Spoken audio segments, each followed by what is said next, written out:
Well, mum was the word when it comes to Karl-Anthony Towns and the New York Knicks. Tom Thibodeau saying there, like, hey, we can't really comment on that yet. Carolyn Mano joins us now, NBA TV reporter. So tell us exactly, what was it like in the Big Apple today?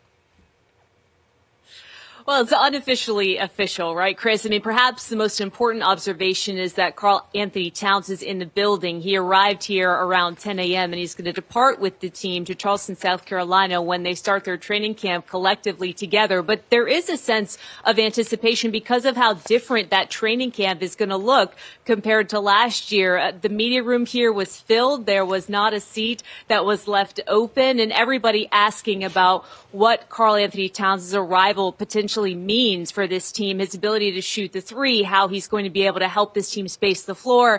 A lot of the players did not take part in that discussion because of the fact that that piece of this deal is not official yet. But Jalen Brunson, who is the undisputed leader of this team, talked a lot about the departure of his good friend Dante DiVincenzo and Julius Randle and what that means for this group because they're going to look so different. He said, think about the fact that Dante was a groomsman in my wedding not that long ago. That tells you all you need to know about what he means to me. That group, that Villanova group, so close, and Dante and Jalen, such good friends, similar to Josh Hart. I mean, they really have a genuine, authentic chemistry in this locker room. And he also touched on Julius and his contributions, welcoming Jalen into the fold as a Knick. But as it relates to Karl-Anthony Towns and what that means for this group, a lot of the players did stay quiet. Josh Hart joked with us quite a bit that it's an unofficial, official move. And so you get the sense that the players are excited for what he brings, the depth that he brings at the center position, particularly with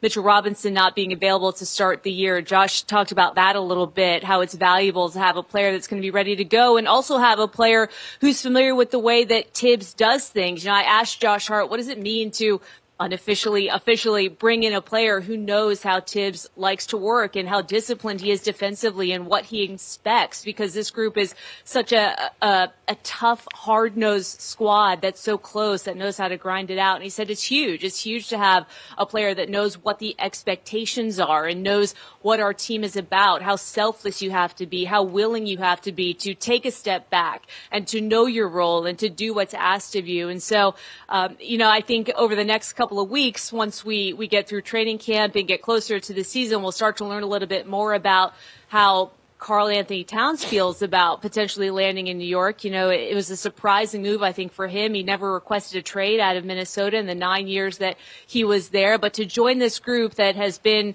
seemingly a step away or just right on the heels of catching the Celtics, it adds a lot of enthusiasm in New York as they start another season and get closer to their goal of ultimately bringing a championship back to Knicks fans. They've been waiting for such a long time. And now you've got a potential showdown between KAT and Al Horford to start the year, Boston versus New York at that center position. It's going to be a lot of fun to watch. So not too